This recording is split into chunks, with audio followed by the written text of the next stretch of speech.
दोस्तों जय श्री राम, जय बागेश्वर धाम सरकार, जय जय हनुमान, जय सन्यासी बाबा की।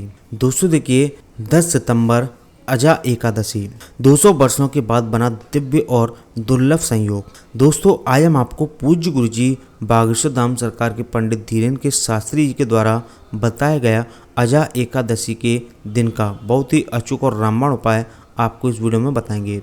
जो पूज्य गुरु जी ने अपनी कल की कथा में बताए थे, ये उपाय काफ़ी असरदार और बहुत ही चमत्कारिक और काफ़ी सुंदर उपाय हैं। साथ ही साथ दोस्तों ये उपाय बहुत ही आसान भी हैं। ये उपाय घर के झाड़ू से जुड़े हुए उपाय हैं। दोस्तों मात्र एक अचूक उपाय घर की गरीबी, पुरानी बीमारी सबको खत्म कर देगा। तो दोस्तों चलिए जानते हैं पूज्य गुरु जी के द्वारा बताए गए झाड़ू से जुड़े इन उपायों के बारे में जो हमें एकादशी के दिन करने चाहिए। वैसे तो दोस्तों आप किसी भी एकादशी के दिन इन उपायों को कर सकते हैं। दोस्तों देखिए सबसे पहले हम आपको पूज्य गुरु जी के अनुसार कुछ झाड़ू के नियम और तरीके आपको बताएंगे जो कि बहुत ही ज़रूरी हैं। दोस्तों सबसे पहले आप सभी से हमारी हाथ जोड़ के रिक्वेस्ट है कि वीडियो को लाइक करें, शेयर करें और नीचे कमेंट बॉक्स में सच्चे मन से जय श्री राम या जय बागेश्वर धाम सरकार जरूर लिखें। अगर आप हनुमान जी महाराज को मानते हैं तो जल्दी से लिख दें। दोस्तों देखिए रात को झाड़ू क्यों नहीं लगाना चाहिए, सूर्यास्त के बाद झाड़ू क्यों नहीं लगाते, झाड़ू किस दिशा से लगाना चाहिए, झाड़ू लगाने का सही तरीका, सही समय, विधि, झाड़ू को कहाँ और कैसे रखना चाहिए, झाड़ू को खड़ा क्यों नहीं रखना चाहिए, ये सारी चीज़ें हमारे दिमाग में घर करती हैं। और दोस्तों इन सारी चीज़ों का हमें ध्यान भी रखना चाहिए। अगर हम इन चीज़ों का ध्यान नहीं रखते हैं तो हमारे घर में गरीबी और दरिद्रता छाने लगती है। तो पूज्य गुरु जी के अनुसार झाड़ू को हिंदू धर्म में माँ लक्ष्मी का प्रतीक माना जाता है। इसलिए अगर झाड़ू के मान सम्मान में कभी भी कमी होती है तो इसका असर निश्चित ही हमारे जीवन, हमारी कमाई, हमारे परिवार की आर्थिक संपन्नता पर पड़ता है। यह घर में नकारात्मक प्रभाव डालती है। इसलिए हमें झाड़ू के बारे में जानकारी ज्ञात होना जरूरी है। दोस्तों झाड़ू का नियमित उपयोग करते समय कुछ खास बातों का ध्यान रखना बहुत ही आवश्यक होता है। अगर आप जानना चाहते हैं कि सूर्यास्त के बाद झाड़ू क्यों नहीं लगाते हैं, झाड़ू को खड़ा क्यों नहीं रखते हैं, झाड़ू को किस दिशा से लगाना चाहिए, झाड़ू को कैसे रखें, तो आज के इस वीडियो में हम आपको पूज्य गुरु जी के अनुसार झाड़ू के चमत्कारिक टोटके बता रहे हैं जिन्हें आजमा कर आप घर में सुख शांति और मालामाल बन सकते हैं। सबसे पहले हम बात करते हैं सूर्यास्त होने के बाद कभी भी झाड़ू क्यों नहीं लगानी चाहिए। मानता है कि इससे लक्ष्मी रूठ जाती हैं। वहीं इसका एक और दर्शन यह भी है कि यदि कोई कीमती वस्तु गिर गई है तो सूर्यास्त के बाद झाड़ू लगाने से वह दिखेगी नहीं और कचरे के साथ घर से बाहर चली जाएगी। पूज्य गुरु जी के अनुसार जो भी व्यक्ति झाड़ू को एक ही नियत स्थान पर रखने के बजाय कहीं भी रख देते हैं उनके घर में धन का आगमन प्रभावित होता है। इससे उन्हें आर्थिक परेशानियों से गुजरना पड़ता है। साथ ही हम जिस प्रकार धन को छुपा कर रखते हैं उसी प्रकार झाड़ू को भी अपने घर में आने जाने वाले लोगों की नज़रों से दूर रखना चाहिए। जब भी किसी नए घर में प्रवेश करें तो नई झाड़ू लेकर ही घर के अंदर जाएं।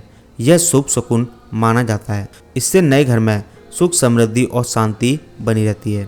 माँ लक्ष्मी की कृपा प्राप्त करने के लिए घर के आसपास किसी भी मंदिर में ब्रह्म मुहूर्त में 3 झाड़ुओं का गुप्त दान एकादशी के दिन कर देना चाहिए, क्योंकि झाड़ू दान करने से धन लाभ होता है। गुप्त दान देने से पहले आपको इन बातों का ध्यान रखना होगा। सबसे पहले शुभ मुहूर्त अवश्य देख लें और अगर उस दिन कोई शुभ योग हो तो इस दिन दान की महत्ता बहुत बढ़ जाती है और घर में स्थायी लक्ष्मी का वास होता है। इसी के साथ ध्यान रखें कि जिस भी दिन यह काम करना हो उसके एक दिन पहले ही आपको 3 झाड़ू खरीद कर ले आना चाहिए और अगले दिन ही दान कर देना चाहिए। दोस्तों अगर आप झाड़ू को एकादशी के दिन खरीद कर और एकादशी के दिन ही उपयोग में लाते हैं तो इससे पूज्य गुरु जी के अनुसार बहुत ही शुभ माना जाता है। कभी भी झाड़ू को जब भी रिप्लेस करना हो तो आप शनिवार का ही चुनाव करें। एकादशी को नए झाड़ू से झाड़ू लगाने से माँ लक्ष्मी की कृपा बनती है। साथ ही पश्चिम दिशा वाले किसी कमरे में झाड़ू को रखना सबसे शुभ माना जाता है। कहीं भी झाड़ू को रखें, इससे अच्छा है कि पश्चिम दिशा वाले कमरे में या जिस कमरे में आप रहते हैं उस कमरे के पश्चिम दिशा में झाड़ू को रखें। इससे नकारात्मक एनर्जी दूर चली आती है। कभी भी टूटे हुए झाड़ू का प्रयोग घर में नहीं करना चाहिए। जब भी आपकी झाड़ू टूट जाए तो उसे बदल दें, लेकिन बदलने के लिए शनिवार का दिन ही चुनें। दोस्तों, अगर आपके घर में कोई व्यक्ति बहुत ज़्यादा बीमार रहता है या आपके घर में बीमारियों ने अपना घर बना रखा है, तो दोस्तों आप किसी भी शनिवार के दिन एक झाड़ू चुपचाप से बाजार से खरीद कर लाएं और उस झाड़ू को आप अपने घर के पास किसी भी शनिदेव के मंदिर में या हनुमान जी के मंदिर में चुपचाप रखकर अपने घर चले आएं। दोस्तों, इस उपाय को करने से जो भी व्यक्ति इस उपाय को करता है उसके घर में कभी भी बीमारी अपना पैर नहीं पसारती। अगर उसके घर में हमेशा बीमारियां बनी रहती हैं तो वो जल्दी से समाप्त हो जाती हैं और रोगी को दवाइयां असर करना शुरू कर देती हैं। अगर घर की गरीबी को दूर करना चाहते हैं तो दोस्तों आप किसी भी शुक्रवार के दिन माता लक्ष्मी या भगवान विष्णु के मंदिर में 3 झाड़ू ले जाएं और 1 गुड़ की डली ले जाएं। तीनों झाड़ुओं को आप मंदिर में चुपचाप से रख दें और उसके नीचे 1 गुड़ की डली छुपा करके आप अपने घर चुपचाप चले आएँ। इस उपाय को करने से घर की गरीबी बहुत जल्दी समाप्त हो जाती है। तो दोस्तों, अगर आपको पूज्य गुरुजी द्वारा बताए गए ये उपाय और नियम अच्छे लगे हों तो इन्हें ज़्यादा से ज़्यादा लाइक कर दें, शेयर कर दें और नीचे कमेंट बॉक्स में सच्चे मन से जय श्री राम या जय बागेश्वर धाम सरकार जरूर लिख दें, जिससे कि दोस्तों आपकी जो भी मनोकामनाएं जल्दी से जल्दी हनुमान जी महाराज पूरी कर दें।